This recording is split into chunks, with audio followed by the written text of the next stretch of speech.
মাতা পিতা যদি অমুসলিম হয় তারা ফেলে দিতে পারবেন? পারবেন? পারবেন?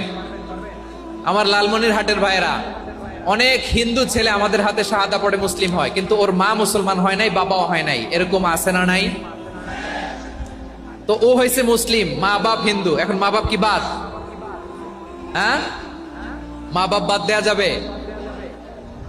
যেই মা আপনারে 9 মাস 8 মাস পেটে ধারণ করলো, আপনার মায়ের নার ছেঁড়া ধন, আপনি ওই মারে বাদ দিতে পারবেন?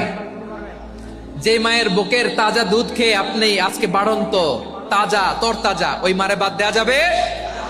মায়ের এক ধারে দুধের দাম, কাটিয়া গায়ের চাম, পাপুষ বানাইলে ঋণের শোধ হবে না।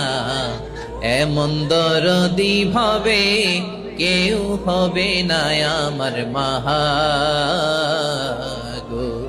মায়ের এক ধারে দুধের দাম, কাটিয়া গায়ের চাম, পাপুষ বানাইলে ঋণের শোধ হবে না। এমন দরদি ভাবে কেউ হবে না আমার মাহা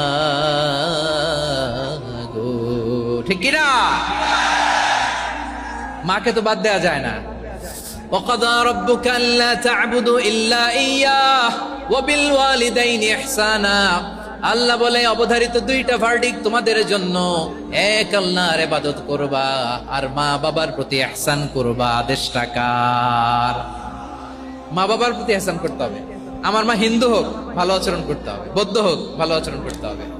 আমার যে সমস্ত হিন্দু ভাইয়েরা মুসলিম হয়েছে, তোমাদের মা বাবা এখনো মুসলমান হয় নাই, তাদের সাথে ভালো আচরণ করতে হবে। আপনাদের খেদমত নিজে করতে হবে অথবা খেদমতের ব্যবস্থা করাই দিতে হবে।